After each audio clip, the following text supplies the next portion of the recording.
മദീനയിലേക്കെത്തിയ പ്രവാചകർ സല്ലല്ലാഹു അലൈഹി വസല്ലമ തങ്ങൾക്ക് അവിടുത്തെ അൻസാരിങ്ങൾ ഓരോ സമ്മാനങ്ങൾ സമർപ്പിക്കുന്നുണ്ട്.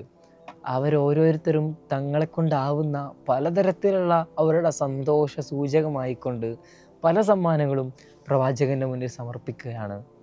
ആ സമയത്താണ് ഒരു വിധവയായ സ്ത്രീ, തങ്ങൾക്ക് സമ്മാനങ്ങളൊന്നും നൽകാനില്ല, പക്ഷേ പ്രവാചകർ സല്ലല്ലാഹു അലൈഹി വസല്ലമ തങ്ങൾക്ക് എന്തെങ്കിലുമൊക്കെ സമ്മാനം നൽകണമെന്നത് അവരുടെ വലിയ ആഗ്രഹമായിരുന്നു. അതുകൊണ്ട് തന്നെ തൻ്റെ 10 വയസ്സുള്ള മകൻ്റെ കൈയും പിടിച്ചിട്ടാണ് പ്രവാചകൻ്റെ അടുത്തേക്ക് വരുന്നത്. നബിയെ, പലരും വിലപിടിപ്പുള്ള പല സമ്മാനങ്ങളും അങ്ങേക്ക് സമർപ്പിക്കുന്നുണ്ട്, പക്ഷേ അവരെ പോലെ വലിയ സമ്മാനങ്ങൾ നൽകാൻ എൻ്റെ കയ്യിൽ പണമില്ല. അതുകൊണ്ട് എന്നെക്കൊണ്ട് കഴിയുന്നത് എൻ്റെ മകൻ, 10 വയസ്സുള്ള മകൻ മാത്രമാണ്. ആ മകനെ അങ്ങയുടെ സേവകനായിക്കൊണ്ട് അങ്ങേക്ക് എത്ര കാലം ആവശ്യമുണ്ടോ അത്രത്തോളം കാലം, അങ്ങയുടെ മരണം വരെയെങ്കിൽ അത്രയും കാലം ഞാൻ എൻ്റെ മകനെ അങ്ങേക്ക് സമ്മാനമായിട്ട് സമർപ്പിക്കുകയാണ് എന്ന് പറഞ്ഞുകൊണ്ട് ആ ഉമ്മ തൻ്റെ മകനെ പ്രവാചകർ സല്ലല്ലാഹു അലൈഹി വസല്ലമ തങ്ങൾക്ക് മുന്നിൽ സമർപ്പിക്കുകയാണ്. വെറും 10 വയസ്സുള്ള ആ കുട്ടിയുടെ ജീവിതം അന്നു മുതൽ പ്രവാചകർ സല്ലല്ലാഹു അലൈഹി വസല്ലമ തങ്ങളുടെ കൂടെയാണ്. ചരിത്രം പിന്നീട് അങ്ങോട്ട് വായിക്കുമ്പോൾ പ്രവാചകർ സല്ലല്ലാഹു അലൈഹി വസല്ലമ തങ്ങളുടെ ജീവിതം അപ്പാടെ സ്വീകരിച്ച പ്രവാചകൻ്റെ സേവകനായിരുന്ന, പക്ഷേ പ്രവാചകർ സല്ലല്ലാഹു അലൈഹി വസല്ലമ തങ്ങൾ തൻ്റെ സ്വന്തം മകനെ പോലെ യാ ബുനയ്യ എന്നാണ് പ്രവാചകർ സല്ലല്ലാഹു അലൈഹി വസല്ലമ തങ്ങൾ ആ സ്വഹാബിയെ വിളിച്ചിരുന്നത്. അത്രത്തോളം സ്നേഹിച്ച ആ സ്വഹാബിയുടെ കഥയാണിന്ന് പറഞ്ഞു വരുന്നത്. അനസ് ബിൻ മാലിക് റളിയല്ലാഹു അൻഹുവിനെ കുറിച്ചാണ്, അവരുടെ ഉമ്മ ഉമ്മു സുലൈം ബീവിയെക്കുറിച്ചും. ആ ഉമ്മു സുലൈം ബീവി താൻ ഇസ്ലാമിൽ വിശ്വസിച്ചതിൻ്റെ പേരിൽ തൻ്റെ ഭർത്താവിനാൽ പോലും ഉപേക്ഷിക്കപ്പെട്ട് വിധവയായി ഒറ്റയ്ക്ക് കഴിയുന്ന അവസ്ഥയാണ്. ആ സമയത്താണ് തൻ്റെ ഉപേക്ഷിച്ചുപോയ ഭർത്താവ് മരണമടയുകയും തൻ്റെ 10 വയസ്സുള്ള മകനുമായിട്ട് ഒറ്റക്കാവുകയൊക്കെ ചെയ്യുന്നത്. ആ സമയത്താണ് ഉമ്മു സുലൈം ബീവി തൻ്റെ മകനെ പ്രവാചകന് വേണ്ടി സമ്മാനമായിട്ട് സമർപ്പിക്കുന്നതും മകൻ പ്രവാചകൻ്റെ കൂടെ വളരെ സന്തോഷത്തോടെ വളരുകയും ചെയ്യുന്നത്. അനസ് ബിൻ മാലിക് റളിയല്ലാഹു അൻഹു പറയുന്നുണ്ട്, 10 വർഷക്കാലം മദീനയിൽ പ്രവാചകൻ താമസിച്ച അന്നു മുതൽ പിന്നീട് പ്രവാചകൻ്റെ വഫാത്ത് വരെ 10 വർഷക്കാലം ഞാൻ പ്രവാചകൻ്റെ കൂടെയായിരുന്നു. എന്നോട് ഒരിക്കൽ പോലും ദേഷ്യപ്പെട്ടിട്ടില്ല, എന്തിനങ്ങനെ ചെയ്തു, എന്തുകൊണ്ടത് ചെയ്തില്ല എന്ന് പോലും എന്നോട് ചോദിച്ചിട്ടില്ല. എൻ്റെ മുഖത്ത് ദേഷ്യത്തോടെ ഒരു തവണ നോക്കുക പോലും ചെയ്തിട്ടില്ല. ലോകത്ത് ഇത്രയും സ്വഭാവിയായ ഒരു മനുഷ്യനെ ഞാൻ വേറെ കണ്ടിട്ടില്ല എന്ന് അനസ് ബിൻ മാലിക് റളിയല്ലാഹു അൻഹു സാക്ഷ്യപ്പെടുത്തുന്നു. ഒരിക്കൽ അനസ് ബിൻ മാലിക് റളിയല്ലാഹു അൻഹുവിനെ പ്രവാചകർ സല്ലല്ലാഹു അലൈഹി വസല്ലമ തങ്ങൾ എന്തോ ഒരു ആവശ്യത്തിന് വേണ്ടിയിട്ട് പറഞ്ഞയക്കുകയാണ്. അനസ് ബിൻ മാലിക് റളിയല്ലാഹു അൻഹു വെറും 10 വയസ്സുള്ള കുട്ടിയാണ്. അങ്ങാടിയിലൂടെ സഞ്ചരിച്ചുകൊണ്ടിരിക്കുന്നതിനിടയിൽ അവിടെ തൻ്റെ കൂട്ടുകാർ പ്രാവുകളുമായിട്ട് കളിച്ചുകൊണ്ടിരിക്കുകയാണ്. അനസ് ബിൻ മാലിക് റളിയല്ലാഹു അൻഹു പ്രവാചകൻ അയച്ച കാര്യം മറന്നുകൊണ്ട് ആ കുട്ടികളുടെ കൂടെ അവർ കളിക്കുന്നത് നോക്കി അവിടെ അങ്ങനെ നിൽക്കുകയാണ്. ഒരുപാട് സമയമായി കഴിഞ്ഞപ്പോൾ പ്രവാചകർ സല്ലല്ലാഹു അലൈഹി വസല്ലമ തങ്ങൾ പിറകിൽ നിന്ന് വരുന്നത് അനസ് ബിൻ മാലിക് റളിയല്ലാഹു അൻഹു കാണുന്നു. പ്രവാചകർ സല്ലല്ലാഹു അലൈഹി വസല്ലമ തങ്ങൾ അനസ് തങ്ങളുടെ അടുത്ത് ചെന്നിരുന്നുകൊണ്ട് ചോദിക്കുന്നുണ്ട്, എന്താണ് അനസ്, നീ ഞാൻ പറഞ്ഞ പണി ചെയ്തോ എന്ന് പുഞ്ചിരിച്ചുകൊണ്ട് ചോദിക്കുകയാണ്. ഞാൻ പോവുകയാണ് നബിയെ എന്ന് പറഞ്ഞുകൊണ്ട് അനസ് റളിയല്ലാഹു അൻഹു ചാടി എഴുന്നേറ്റ് പോകുന്നു. പ്രവാചകർ സല്ലല്ലാഹു അലൈഹി വസല്ലമ തങ്ങൾ അത്രത്തോളം സ്നേഹത്തോടു കൂടെ വളരെ സന്തോഷത്തോടു കൂടെയായിരുന്നു പ്രവാചകർ സല്ലല്ലാഹു അലൈഹി വസല്ലമ തങ്ങൾ അനസ് റളിയല്ലാഹു അൻഹുവിനെ പരിചരിച്ചിരുന്നത് എന്ന് വേണം പറയാൻ. പ്രവാചകർ സല്ലല്ലാഹു അലൈഹി വസല്ലമ തങ്ങൾക്ക് ആദ്യമായി സമർപ്പിച്ച ദിവസം തന്നെ നബി അനസ് തങ്ങൾക്ക് വേണ്ടിയിട്ട് പ്രാർത്ഥിക്കുന്നുണ്ട്. അവരുടെ തെറ്റുകൾ മുഴുവനും പുറത്തു കൊടുക്കാനും വലിയ അഭിവൃദ്ധികൾ ജീവിതത്തിൽ ഉണ്ടാവാനും ഒരുപാട് അറിവുകൾ ലഭിക്കാനൊക്കെ വേണ്ടിയിട്ട് അവരുടെ എല്ലാവിധ ഐശ്വര്യത്തിനു വേണ്ടി പ്രവാചകർ സല്ലല്ലാഹു അലൈഹി വസല്ലമ തങ്ങൾ പ്രാർത്ഥിച്ചു കൊടുക്കുന്നു. ആ പ്രാർത്ഥനയുടെ ഫലം പിന്നീട് അദ്ദേഹത്തിൻ്റെ ജീവിതത്തിൽ ഉടനീളം നമ്മൾ കാണുന്നുണ്ട്. ബദർ യുദ്ധത്തിൻ്റെ വെളിയാളം വരുമ്പോൾ അനസ് തങ്ങളുടെ പ്രായം വെറും 12 വയസ്സാണ്. അതുകൊണ്ട് തന്നെ യുദ്ധത്തിൽ പങ്കെടുക്കാൻ പ്രവാചകർ സല്ലല്ലാഹു അലൈഹി വസല്ലമ തങ്ങൾ അദ്ദേഹത്തെ സമ്മതിക്കുന്നില്ല. അതുകൊണ്ടാണ് ബദരീങ്ങളുടെ പേരിൽ അനസ് തങ്ങളുടെ പേര് നമ്മൾ കാണാത്തത്. പ്രവാചകർ സല്ലല്ലാഹു അലൈഹി വസല്ലമ തങ്ങൾക്ക് കുട്ടികളോടുണ്ടായിരുന്ന അതിരറ്റ സ്നേഹവും അവരെ കളിപ്പിക്കുകയും അവരെ താലോലിക്കുകയും സ്നേഹിക്കുകയും ഒക്കെ ചെയ്തിരുന്ന മനോഹരമായ സംഭവങ്ങൾ നമ്മോട് പറഞ്ഞു തരുന്നത് അനസ് റളിയല്ലാഹു അൻഹു ആണ്. വഴിയരികിലുള്ള കുട്ടികളെ കണ്ടാൽ പ്രവാചകർ സല്ലല്ലാഹു അലൈഹി വസല്ലമ തങ്ങൾ അവരോടുകൂടെ കളിക്കുകയും അവരോട് കളി തമാശകൾ പറയുകയും അവരോടുകൂടെ ചിരിച്ചുല്ലസിക്കുകയൊക്കെ ചെയ്യുമായിരുന്നു പ്രവാചകർ സല്ലല്ലാഹു അലൈഹി വസല്ലമ തങ്ങൾ. മാത്രമല്ല, ഒരിക്കൽ ഒരു ജൂതനായിരുന്ന പ്രവാചകൻ്റെ തൊട്ടടുത്ത് താമസിച്ചിരുന്ന ഒരു ആൺകുട്ടി രോഗം പിടിപെട്ടുകൊണ്ട് അവരുടെ മരണവേളയിൽ കിടക്കുന്ന സമയത്ത് പ്രവാചകൻ്റെ കൂടെ എപ്പോഴും ഉണ്ടായിരുന്നൊരു കുട്ടിയാണ്, ജൂതനാണ്. ആ കുട്ടിക്ക് രോഗം സംഭവിച്ചു എന്നറിഞ്ഞപ്പോൾ പ്രവാചകർ സല്ലല്ലാഹു അലൈഹി വസല്ലമ തങ്ങൾ ആ കുട്ടിയുടെ വീട്ടിൽ ചെല്ലുകയും ആ കട്ടിലിൻ്റെ അടുത്തിരുന്നു കൊണ്ട് ആ കുട്ടി മരണവെപ്രാളത്തിലാണ്. ആ കുട്ടിയോട് നബി പറയുന്നു, നീ ഇസ്ലാം സ്വീകരിക്കണം. ഷഹാദത്ത് കലിമ ചൊല്ലിക്കൊടുക്കുകയാണ്. ആ കുട്ടി ആ തൊട്ടപ്പുറത്തിരിക്കുന്ന തൻ്റെ ഉപ്പയുടെ മുഖത്തേക്ക് നോക്കുന്നു. ഉപ്പ ഉപ്പ പറയുന്നത്, നീ അബുൽ ഖാസിം പറയുന്നത് കേൾക്കുക എന്ന. ഉടനടി ആ കുട്ടി ഷഹാദത്ത് കലിമ ചൊല്ലി ഇസ്ലാം സ്വീകരിക്കുന്നു. നിമിഷങ്ങൾക്കകം തന്നെ ആ ജൂതനായിരുന്ന കുട്ടി ഈ ലോകത്തോട് വിട പറയുകയും ചെയ്യുന്നു. ആ വീട്ടിൽ നിന്ന് തിരിച്ചു വരുമ്പോൾ അനസ് തങ്ങളോട് പ്രവാചകൻ പറയുന്നത്, നരകത്തിൽ നിന്ന് ആ കുട്ടിയെ സംരക്ഷിച്ച അള്ളാഹുവിന് സ്തുതി എന്ന് പറഞ്ഞുകൊണ്ടാണ്.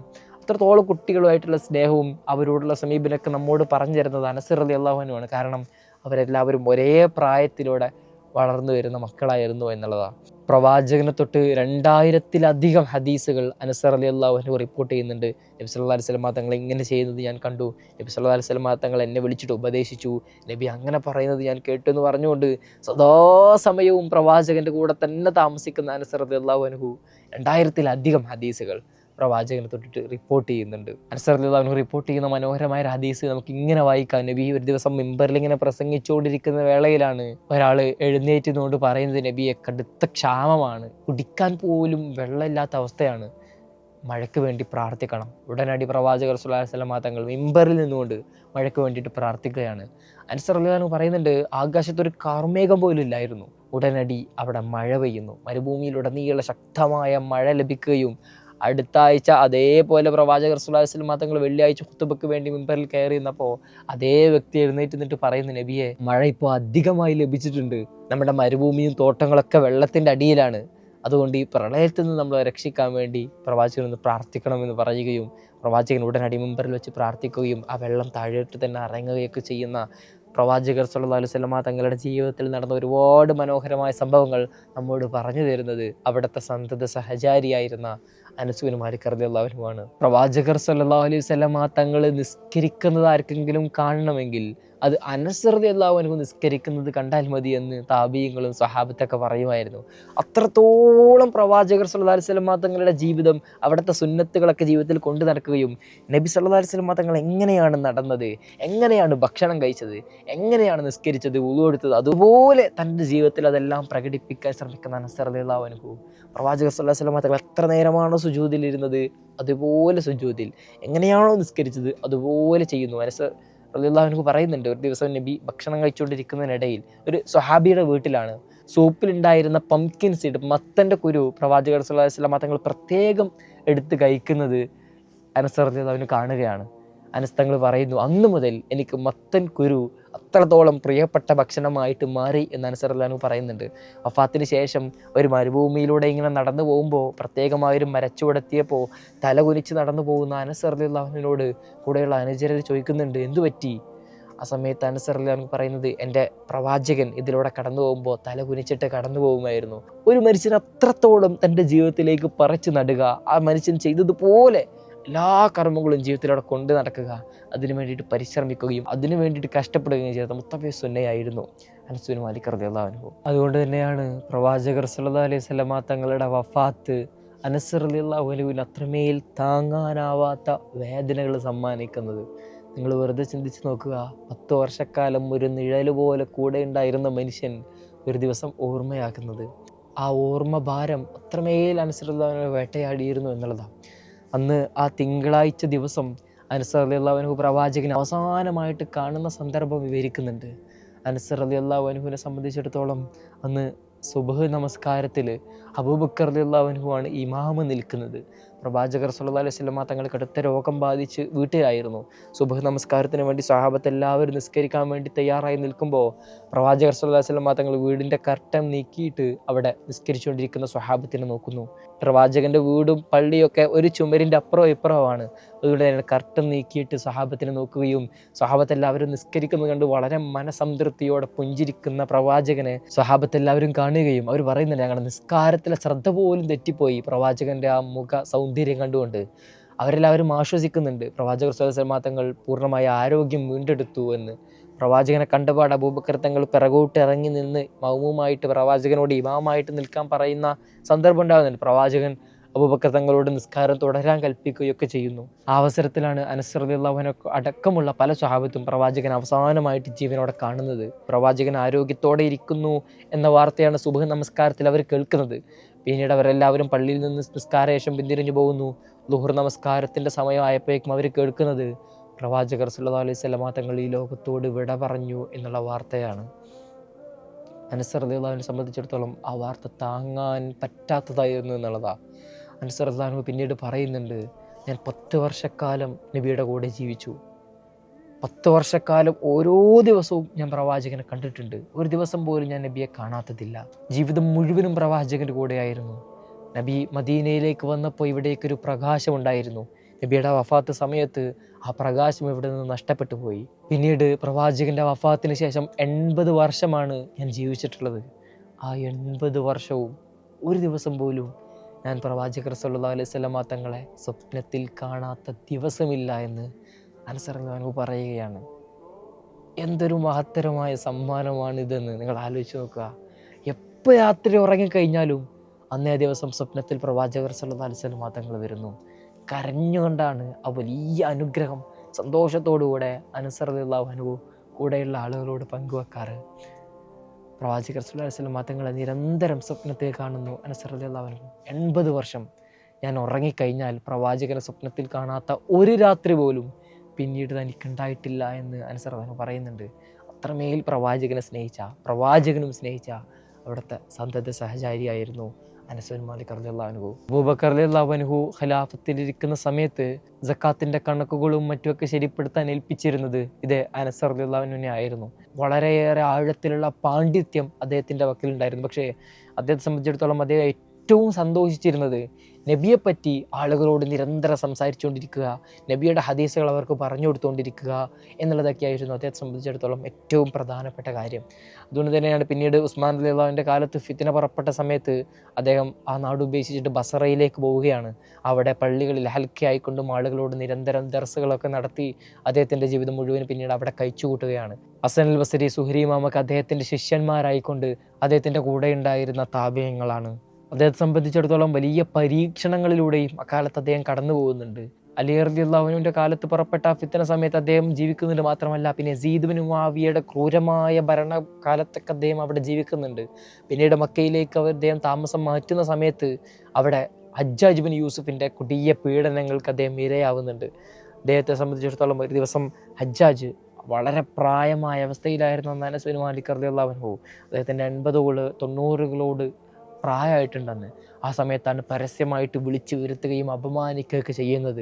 അനസ് ബിൻ മാലിക് റളിയല്ലാഹു അൻഹുവിനെ പരസ്യമായി വിളിച്ചു വരുത്തിക്കൊണ്ട്, അന്ന് ഹജ്ജാജ് വളരെ യുവാവാണ്, വളരെ ക്രൂര വില്ലാളി വീരനായ മനുഷ്യനായിരുന്നു. അനസ് തങ്ങളെ 80-ലധികം പ്രായമുള്ള ആ മനുഷ്യനെ പ്രവാചകർ സല്ലല്ലാഹു അലൈഹി വസല്ലമ തങ്ങളുടെ സന്തത സഹചാരിയായിരുന്ന മനുഷ്യനെ വിളിച്ചുകൊണ്ടാണ് അപമാനിക്കുന്നത്. നിങ്ങൾ ഒരു ദിവസം അലി റളിയല്ലാഹുവിൻ്റെ കൂടെയാണല്ലോ, ഒരു ദിവസം സുബൈർ റളിയല്ലാഹുവിൻ്റെ കൂടെയാണല്ലോ എന്നൊക്കെ പറഞ്ഞുകൊണ്ട് പലതരത്തിൽ അദ്ദേഹത്തെ ആക്ഷേപിക്കുന്നുണ്ട്. പക്ഷേ ഒരു വാക്ക് പോലും മറുത്ത് അനസ് റളിയല്ലാഹു അൻഹു മറുപടി പറയുന്നില്ല. വീട്ടിലേക്ക് തിരിഞ്ഞു പോയതിന് ശേഷം അന്നത്തെ ഖലീഫയായിരുന്ന അബ്ദുൽ മലിക് ബിൻ മർവാൻ അന്ന് നടന്ന സംഭവങ്ങൾ മുഴുവനും വിശദീകരിച്ചുകൊണ്ട് കത്തെഴുതുകയാണ്. അബ്ദുൽ മലിക് ബിൻ മർവാൻ ഈ വാർത്ത അറിഞ്ഞതോടുകൂടെ 2 കത്തുകളാണ് എഴുതുന്നത്. ഒന്ന് അനസ് ബിൻ മാലിക് റളിയല്ലാഹു അൻഹുവിനും, ഒന്ന് ഹജ്ജാജ് ബിൻ യൂസുഫിനും. അനസ് ബിൻ മാലിക് റളിയല്ലാഹു അൻഹുവിൻ്റെ അടുത്തു നിന്നുള്ള കത്തുകൾ അങ്ങയോട് ക്ഷമ ചോദിച്ചുകൊണ്ട്, ഹജ്ജാജിൻ്റെ ഭാഗത്തു നിന്നുണ്ടായ തെറ്റുകൾക്കെല്ലാം ക്ഷമ ചോദിച്ചുകൊണ്ടുള്ള കത്തായിരുന്നെങ്കിൽ ഹജ്ജാജിന് അയച്ച കത്ത് കൊടിയ ശക്തമായ ഭാഷയിലായിരുന്നു. പ്രവാചകർ സല്ലല്ലാഹു അലൈഹി വസല്ലമ തങ്ങളുടെ സന്തത സഹചാരിയായിരുന്ന അനസ് ബിൻ മാലിക് റളിയല്ലാഹു അൻഹുവിനെ പരസ്യമായിട്ട് വിളിപ്പിക്കുകയും ആക്ഷേപിക്കുകയും ചെയ്തതിൻ്റെ പേരിൽ ശക്തമായ ഭാഷയിലാണ് ഹജ്ജാജിനോട് ഖലീഫ സംസാരിക്കുന്നത്. ഉടനടി ഹജ്ജാജ് അനസ് തങ്ങളുടെ അടുത്ത് വരികയും മാപ്പ് പറയുകയും ഒക്കെ ചെയ്യുന്ന സംഭവങ്ങളൊക്കെ പിന്നീട് ചരിത്രത്തിൽ നടക്കുന്നുണ്ട്. അദ്ദേഹത്തെ സംബന്ധിച്ചിടത്തോളം നമ്മൾ പറഞ്ഞു, പ്രവാചകർ സല്ലല്ലാഹു അലൈഹി വസല്ലമ തങ്ങൾ അദ്ദേഹത്തിന് വേണ്ടി ആദ്യ അവസരത്തിൽ തന്നെ പ്രാർത്ഥിക്കുന്നുണ്ട്. തെറ്റുകൾ പുറത്തു തരാനും ജീവിതത്തിൽ വലിയ ബർക്കത്ത് ഉണ്ടാവാനും ഐശ്വര്യം ഉണ്ടാവാനൊക്കെ. അദ്ദേഹത്തിൻ്റെ ജീവിതത്തിൽ അത് അപ്പാടെ നിഴലിക്കുകയാണ്. നീണ്ടകാലത്തെ ആയുസോടുകൂടെയുള്ള ജീവിതം, ഒരുപാട് മക്കളും പേരക്കുട്ടികളൊക്കെ അടങ്ങിയ വലിയ കുടുംബ പരമ്പര, വലിയ സമ്പത്തും അദ്ദേഹത്തിൻ്റെ കൈകളിലേക്ക് വരുന്നുണ്ട്. ഒരു കല്ലിങ്ങനെ എടുത്തു കഴിഞ്ഞാൽ അതിൻ്റെ അടിയിൽ സ്വർണം എന്നൊക്കെ നമ്മൾ പറയുന്നത് പോലെ അത്രമേൽ ബർക്കത്തോടു കൂടിയായിരുന്നു അദ്ദേഹത്തിൻ്റെ കച്ചവടങ്ങളും തോട്ടങ്ങളൊക്കെ വളരെ മനോഹരമായിട്ട് പ്രവാചകർ സല്ലല്ലാഹു അലൈഹി വസല്ലമ തങ്ങളുടെ പ്രാർത്ഥന അങ്ങനെ ഉത്തരം ലഭിക്കുന്ന അത്രമേൽ മനോഹരമായ ജീവിത സാഹചര്യങ്ങളും അദ്ദേഹത്തിന് പിന്നീട് എത്തിച്ചേരുന്നുണ്ട്. സ്വഹാബിമാർ പലപ്പോഴും പറയുമായിരുന്നു, ഒരു വർഷം 2 തവണയൊക്കെയാണ് അനസ് തങ്ങളുടെ തോട്ടത്തിൽ നിന്നും വിളവെടുക്കുന്നത്. മാത്രമല്ല അനസ് തങ്ങളുടെ തോട്ടത്തിൽ മാത്രം മഴ പെയ്ത സംഭവങ്ങൾ ഒരുപാടുണ്ട്. അനസ് തങ്ങളുടെ തൊട്ടപ്പുറത്തേക്ക് പോലും മഴയില്ല, ആ തോട്ടത്തിൽ മാത്രം മഴ പെയ്ത ഒരുപാട് സംഭവങ്ങൾ. അങ്ങനെ അത്രമേൽ ബർക്കത്ത് അള്ളാഹു സുബ്ഹാനഹു വ തആല അദ്ദേഹത്തിൻ്റെ ജീവിതത്തിലേക്ക് നൽകുന്നുണ്ട്. മരണവേളയിൽ കിടക്കുന്ന സമയത്ത് കൂടെയുള്ള ആളുകളെ വിളിച്ചിട്ട് അദ്ദേഹത്തിൻ്റെ അവസാന അന്ത്യാഭിലാഷം പറയുന്നുണ്ട്, ഒരു വസിയത്ത് നൽകുന്നു. ഞാൻ മരിച്ചു കഴിഞ്ഞാൽ എൻ്റെ കൂടെ പ്രവാചകർ സ്വല്ലല്ലാഹു അലൈഹി വസല്ലമ തങ്ങളുടെ വടിയും അവിടുത്തെ പരിശുദ്ധമായ മുടിയിൽ നിന്ന് ചില ഭാഗങ്ങളും അദ്ദേഹത്തിൻ്റെ ചില വസ്ത്രങ്ങളൊക്കെ എൻ്റെ കയ്യിലുണ്ട്. ഞാൻ മരിച്ചു കഴിഞ്ഞാൽ കഫം പുടവ അണിയിക്കുന്ന സമയത്ത് അതിൻ്റെ ശരീരത്തോട് ചേർത്ത് വെക്കണം എന്നുള്ളതായിരുന്നു അദ്ദേഹത്തിൻ്റെ അന്ത്യാഭിലാഷവും വസിയത്തൊക്കെ. അദ്ദേഹത്തിൻ്റെ വഫാത്തിന് ശേഷം കൂടെ ഉണ്ടായിരുന്ന ആളുകൾ അത് അപ്പാടെ നിർവഹിച്ചു കൊടുക്കുന്നുണ്ട്. പ്രവാചകർ സ്വല്ലല്ലാഹു അലൈഹി വസല്ലമ തങ്ങളുടെ വടി, മുടി, വസ്ത്രത്തിൻ്റെ അവശിഷ്ടങ്ങൾ അതെല്ലാം അദ്ദേഹത്തിൻ്റെ ശരീരത്തോട് ചേർത്ത് വെച്ചുകൊണ്ടാണ് കഫം മൂടുന്നതും അദ്ദേഹത്തെ ഖബറടക്കുന്നതൊക്കെ. അങ്ങനെ മനോഹരമായ ആ ജീവിതം അവിടെ പര്യവസാനിക്കുകയാണ്. അല്ലാഹു സുബ്ഹാനഹു വ തആല അവരോട് കൂടെ നാളെ അവൻ്റെ ജന്നാത്തിൽ ഒരുമിച്ച് കൂട്ടുമാറാകട്ടെ എന്ന് പ്രാർത്ഥിക്കുകയാണ്. നാളെ ഇതുപോലെ മനോഹരമായൊരു കഥയായിട്ട് നമുക്ക് വീണ്ടും ഇരിക്കാമെന്ന് ആശംസിക്കുന്നു. വആഖിറു ദഅ്വാനാ അൽഹംദുലില്ലാഹി റബ്ബിൽ ആലമീൻ. അസ്സലാമു അലൈക്കും വറഹ്മത്തുള്ളാഹി.